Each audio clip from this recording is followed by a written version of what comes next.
This is a space where we manifest with purpose. Welcome, Feminine Initiate. I'm your host, Jess West. Let's dive in. Hey there, and welcome back to the podcast. I hope you're having an incredible day so far. I'm really so excited to share today's episode with you. I'm speaking with Aleya Harris. She's the CEO of the Evolution Collective Inc., an international award-winning speaker, the founder and lead trainer of Spark the Stage, and the host of the award-winning Flourishing Entrepreneur podcast.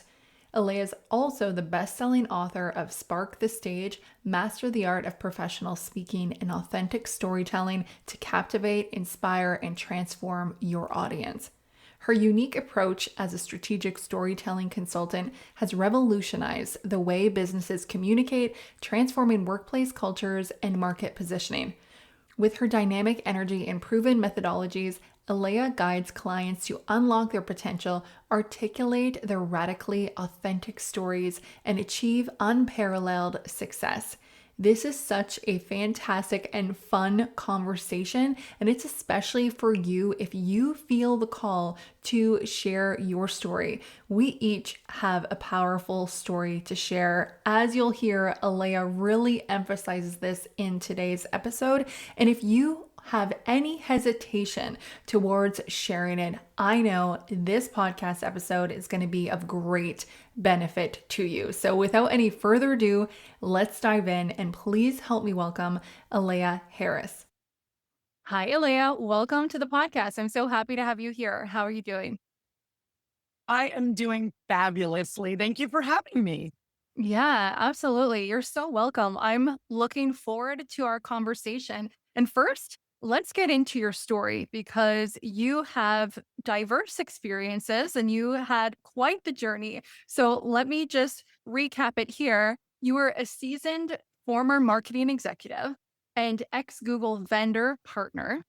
And then you transitioned into a private chef for a little bit and then became a transformative speaker and an author and the founder of the Evolution, Collective Inc. Can you share how your journey sparked and how you really got into the line of work that you're doing today? Absolutely. So it was a little bit the order. We're going to change the order because I was chef Okay. first. Well, but the Okay. marketing, then a chef, then a marketer, then an entrepreneur for the second time because I was also an entrepreneur when I was a chef. So all of it, I'm looking back now, hindsight is 2020, was led by my desire to uncover and walk in my purpose. And I finally have unearthed what that is, and that is to love people into the highest versions of themselves. And everything that I do is an excuse to do that, whether it's making some food for you, helping you uncover and tell your story, bringing your company culture together, all of that is an excuse. But I didn't know that when I was getting started. I was just trying to live my life. So I was in the retail, the fashion and cosmetic industries was not for me. It was just too superficial. I didn't understand how we were making jeans that cost $20 to make and we're charging $400 and I made your butt look flat. I didn't get it. I didn't get it. Luckily, I didn't have to get it because from the cosmetic industry, I was laid off. And that was the time when I ended up going to culinary school for 2 years. And during culinary school, I got the best words advice I've ever gotten, which was, you're going to have to make $10 an hour for 10 years before you can ever make anything of yourself. And I'm just like, see, the way that my bouginess is set up, that's not going to work for me. Mm-hmm. So I looked for another way and I ended up getting an agent because I'm in LA. Everyone gets an agent no matter what you're doing with your life. And this agent was a chef agent. And I ended up getting placed to work with high net worth individuals as their private chef. I traveled all over the world as the private chef of stars of film and music. And I also ended up developing what I realized was my secret power, unearthing it, which was transmitting love, making people feel better, making people feel closer to their most authentic selves. But I also didn't like being part of the entourage. Like I wanted my own thing. I realized I couldn't build my own empire if I was part of someone else's in the way that I was, where they just took every time. Like in that type of situation, when you're good, they want you all to themselves and they never want you to do anything else. And it was like I'm on retainer And it would be like, oh, we're going to London. Okay, cool. When are we going to London? Tomorrow. Oh, are we? So, there's not a lot of planning you can do with your life. So that's when I ended up working as a vendor partner on Google's food team as a regional marketing director, and then became a marketing executive and then got laid off again, which was great because my parent company, I'm like really like cute, like pink lipstick, think sparkle, think loud, think normally like big hair, lots of opinions, and I will kiki it with you over a glass of Japanese whiskey at any moment. Company I was in was bald white men and blue suits and like lots of passive aggressivity. It was not a great fit. I loved the paycheck, but luckily they took that away when they laid me off, so I didn't have anything to miss. And when I was laid off, I had a choice. I could go back and look for a company doing something that I was really not into, or I could step out on my own and believe in myself. And that's what I did. And I created the Evolution Collective Inc. in its original iteration. It's gone through a few since then. And then I had a baby, ended up working back as a marketing director, a global marketing director, and then still running my consulting and storytelling business. So, like you said, ups, downs, twists, turns, and loop-de-loops have brought me here where I can stand in my power, stand in my purpose, forgive myself, and also move forward in a way that doesn't have to look like the way anybody else moves forward. Hmm. Yeah, I love that. And I mean, you are such an entertainer, even as you speak. It is so beautiful just to listen to you. And I love how you really began all of this by sharing that like your purpose is really to love people into the highest version of themselves. And that can Mhm, look like something different. It can look like giving them mhm. food. It can look like helping them speak on stage. So I feel like that's beautiful because it's really like you can embody it in so many different ways, but still really live out that purpose. Absolutely. And I had to figure out what I would do naturally.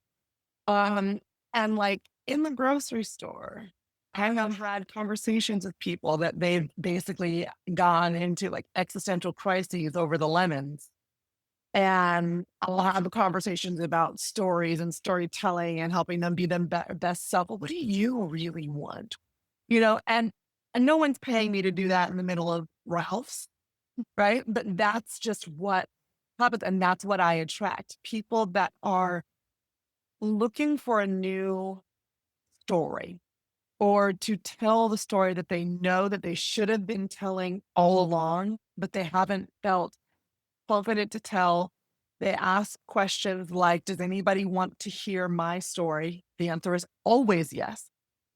And what can this story do? Like, I have a client now that's gone through more than what most people go through in their lifetime. But she goes, but I don't want people to feel sorry for me. I'm a survivor. I have all this, money now and I'm successful now. I don't want to tell the stories that people go, oh, woe is you. I'm like, that's not what I think when I hear your story. I'm inspired and somebody needs to hear it.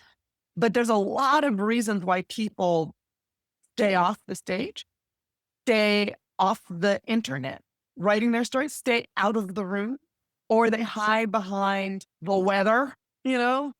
Oh, it's cloudy today. Well, sunny tomorrow. Fascinating. Mm. You know?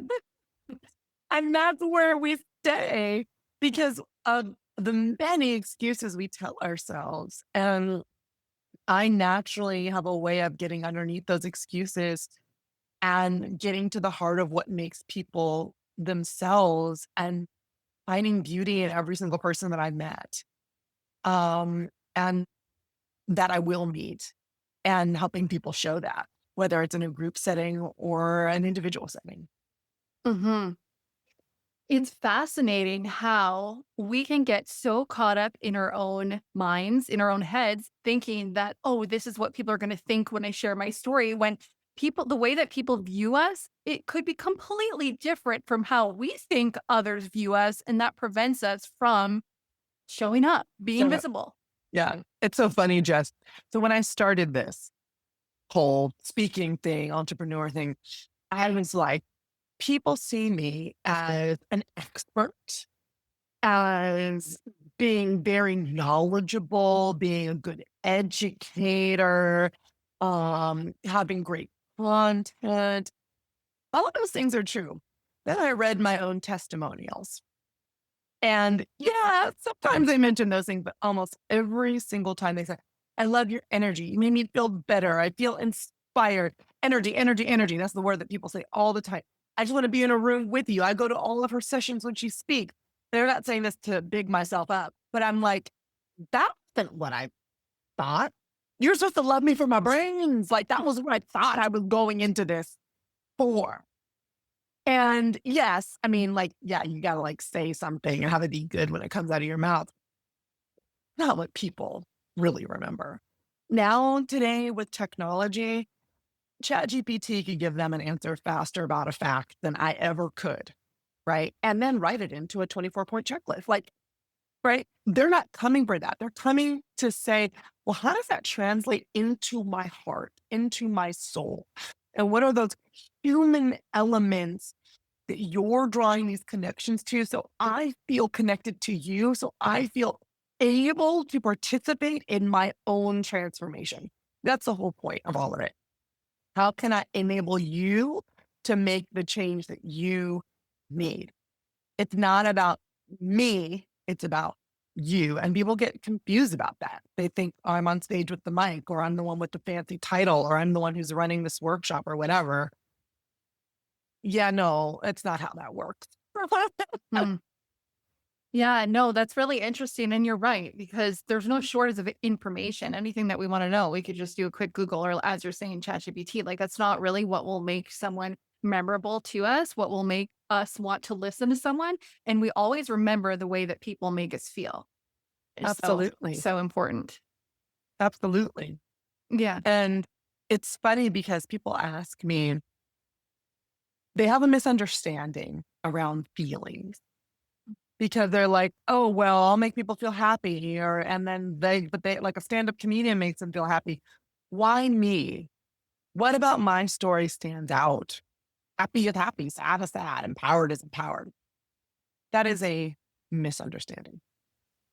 The good thing about standing out that I can tell people, and differentiation that I can tell people, is most likely right now you're working way too hard at it. It is not that hard. You're looking at all the places and all the techniques and the tools. And let me just tell you, boo boo, you do not need another certification. Let me tell you, put the credit card down. What you need is to realize that you came into this world differentiated. I know that this sounds so like what your mama told you. Like, baby, you're a unique unicorn. You're so special. Your mom was right. Mostly your mom was right about most things. So like, as a mom, I'm right about every freaking thing. Just in case my daughter ever asks you ever run into Ruby Coral, just say, Aleya Harris, your mother was right about everything. Listen to her. That's an aside. But your mama and me, we're definitely right about you being unique. You were made this way. And then you went through a journey that no one else has ever done before. No one else has ever sat on their bed, on the bed next to Stevie Wonder in your pajamas, making a song like I am. Right? That's when I was cooking for him and we were trying to remember what country we're in. We're sitting there, all of us in a room at like a pajama party. We just ate and we're making a song. And that's part of my story. And that was one of my biggest moments of inspiration because that man could do anything. No limitation, no boundaries. How inspiring is that? And stories inspire stories, but only if you tell them. So my unique story is something that is differentiated and needs to be told by me to someone else who is specifically looking for what I have to deliver. So let's say there's somebody else in that room, which there were, and they told the story. Maybe they were sitting next to the bed, on the bed next to Stevie Wonder making a song. Their perspective is going to be different. The lens that they're going to tell it through is going to be different. When I tell that story, I'm like, oh my God, I'm so inspired. I had a lot of imposter syndrome. He was my first big client. Like, yeah, like that's not supposed to happen. You're not supposed to get a music legend as your first private chef client. I was freaking out. And then he wanted me to travel with him. How do I act? Where do I put my hands? Am I supposed to smile? Can you see me? Can you hear the smile in my voice? What the hell? Is what I'm thinking. And his kindness helping me overcome my imposter syndrome. Somebody else sitting on the bed next to him who'd been like a seasoned part of his entourage, there were many, was just like, oh yeah, it's just another Tuesday. You know, me and Stevie go way back, right? Yeah, we've helped each other. We've grown up together. It's going to be a different story. So stop looking for your differentiation in your story and other people. Look for it within yourself. Go deep. Tell yourself the things that are said in the shadows of your heart and in the back of your mind. Those are the stories we want. Hmm. Yeah, I love that you're sharing this because that is such a big thing because everybody, I mean, there's so much noise out there and a lot of people are starting to share their voice. And someone who wants to come out and share, for example, I help people launch their podcast. And one of the things that I hear a lot of is, well, how am I going to stand out? What makes me different? Like, is my story really that important? Because I'm hearing it everywhere. If everyone's sharing their story, then isn't mine going to drown out? And I love the emphasis that you're making in really finding the differentiator within yourself, not looking outside of ourselves. And we all have that differentiator. And also something that you were saying at the beginning when you got into this line of work and when you were saying that you had to forgive yourself and get confidence in sharing your story. I feel like this is such a vital piece in really embracing our own authenticity to recognize that, yeah, our story is really powerful to be heard. It is unique to be shared. So, can you share a little bit more about what are some of those maybe internal struggles or hurdles that you needed to overcome to really show up authentically? Okay, we don't have time for all of them. There's Yeah. a list. But my core limiting belief is unworthiness. Mm, That comes from my father. My parents divorced when I was 4, and my father, long story short, basically always chose the woman he was dating at the time over me. They give you a synopsis of a quick snapshot so you can see what I mean. I would spend the summers with my dad, and he had was in a relationship with a woman who had 2 kids, and then my half sister was there. And it was time to give allowances. And my dad was giving like $5 or something to all of the kids.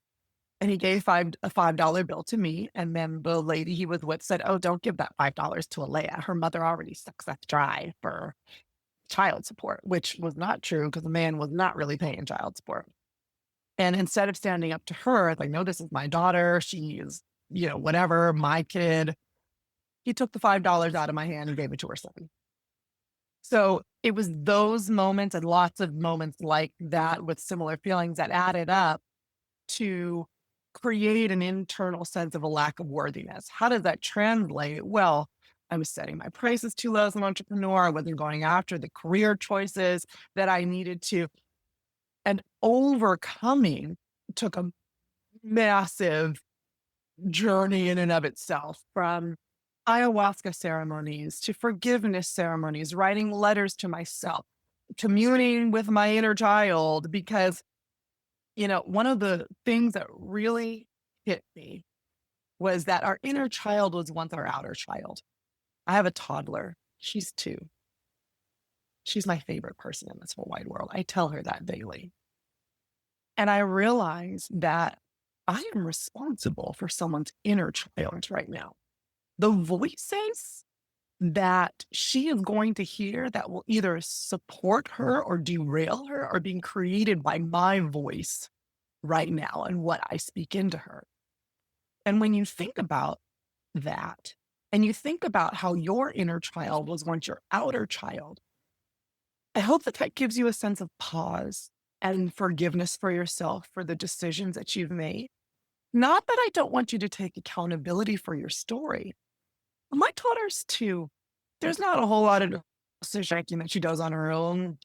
Her behaviors and what she thinks about the world and the way that she speaks about herself and to me, even with the vocabulary that she does have, is created by her parents and the adults that she's around. You have to think about that as well. Forgive yourself baby, most of it is not you. Most of it is things you learned and things that you need to unlearn.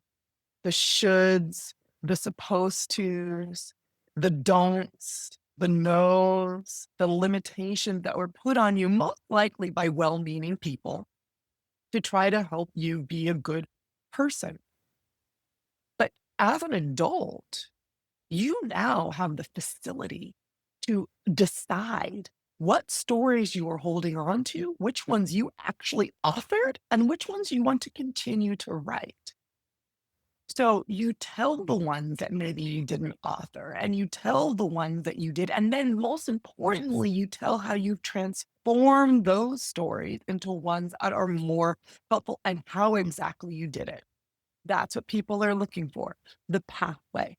So for me to transform unworthiness, to transform the methods and the thought process of my inner child, like I said, forgiveness. I wrote letters. I spoke forgiveness into a candle and I said phrases like, I forgive myself for judging myself and I forgive myself for forgetting I'm divine.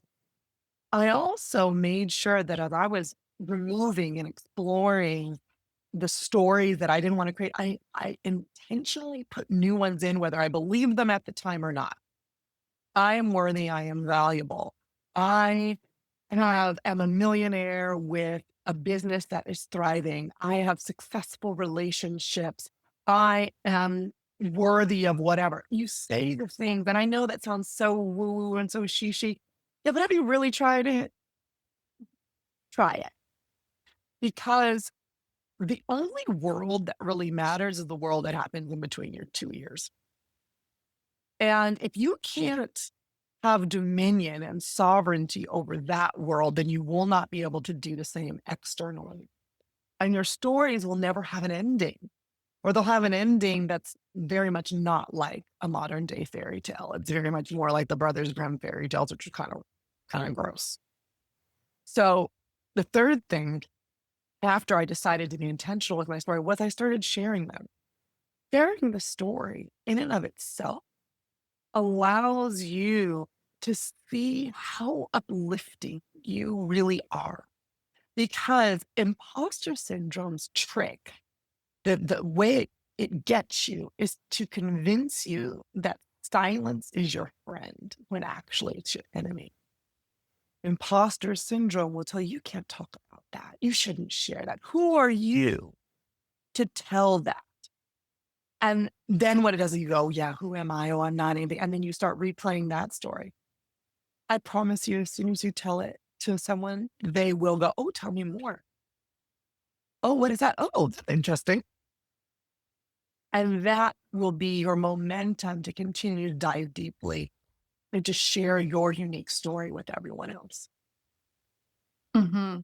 That is so powerful, and thank you for sharing the having the inner and outer child.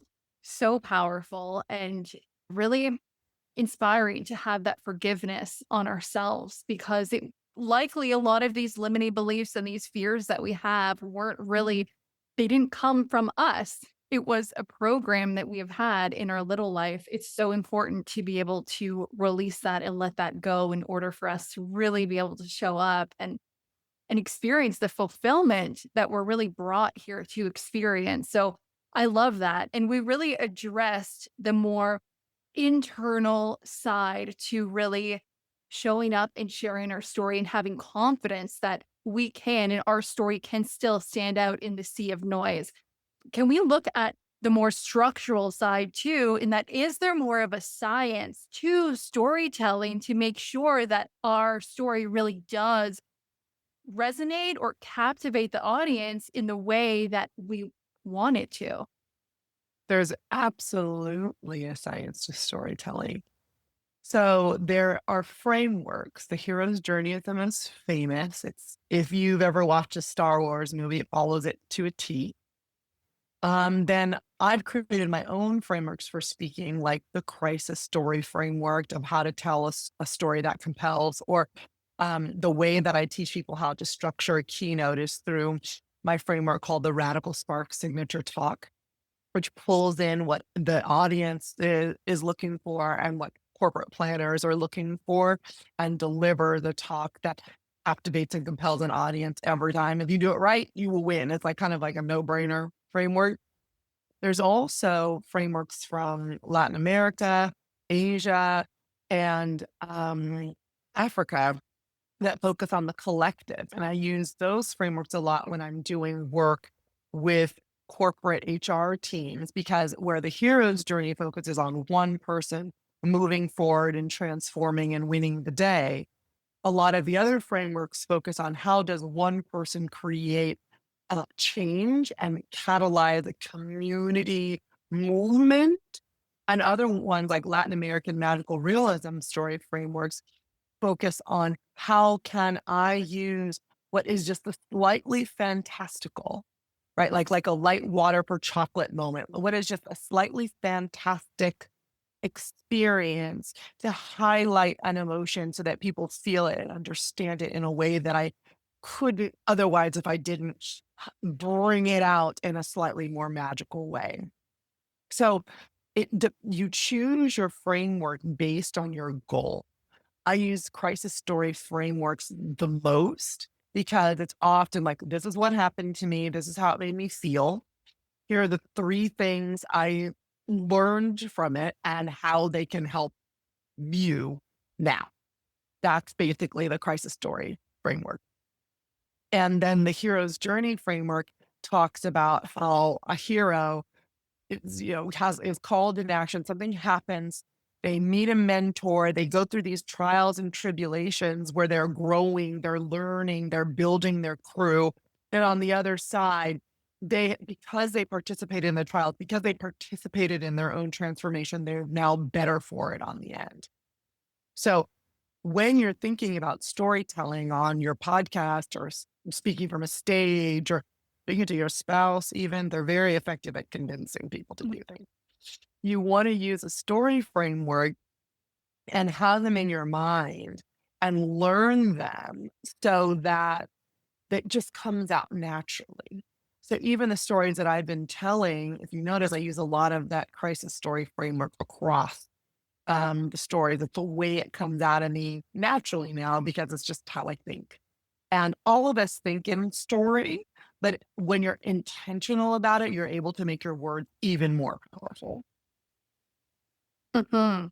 Right. Yeah. It is so powerful because we often will see images in our heads. And so when it can be a chronological story, then we can really get tied in.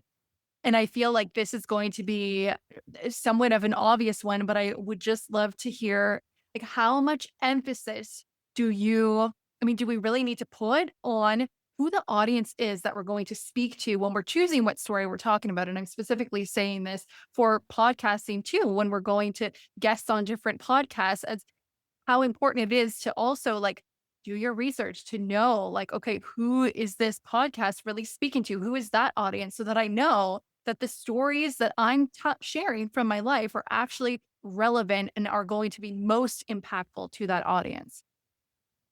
Your audience is the only thing that truly matters. That's how you decide what story you're telling in the first place. So if I'm talking to like an audience of entrepreneurs who are wanting to make more money, I'm going to talk and pull out my stories of how I did that, right? How I made more money, what I had to overcome, etc. If I'm talking to a bunch of moms who are dealing with postpartum depression and trying to figure out how to get over that, then my stories are going to be totally different, right? You have to know who you're talking to and don't assume. Ask questions. Like if you are part of your ideal audience, that's great. But you are not the only one that's like you. So I'm a mom who dealt with postpartum depression. My postpartum depression story is mine, but let me talk to somebody else if you find out the commonality, build out content from there so I can be of the best service. So absolutely know who you're talking to because that's where it always starts. People get it confused that your story is really about you. But again, it's just a way to be of service. You're highlighting a problem that you can solve with your story and then solving it. Yeah, absolutely. Well, Aleya, thank you so much for sharing everything today. I mean, this was such a great and lively conversation. I really love your energy, as I know that you hear a lot of, but Yeah. your energy is truly so beautiful and contagious. So thank you. Do you have any final words that you'd like to share with the audience and maybe let the audience know where they can find you? Absolutely. The final thing I will say is don't run away from your own story. Even if it's ugly, and almost especially if it's ugly, especially if it's messy, you've done that. You survived that. I give you kudos. I give you a hug. I give you a high five. But the pain needs to serve a purpose. And that purpose is to help somebody else in their transformation. So do not keep your story to yourself. If you would like help trying to figure out what the heck your story is, I can help you. You can find me at aleyaharris.com, ALEYAHARRIS.com. And we can talk all about your story and how we can get it out into the world. Amazing. I will be including those links in the show notes of this episode, so be sure to check it out. And Aleya, thank you so much for being here today and sharing everything with us. Thank you for having me. Thanks for joining me. If you enjoyed this conversation, don't forget to hit subscribe so that you never miss an episode. And I'll see you next time.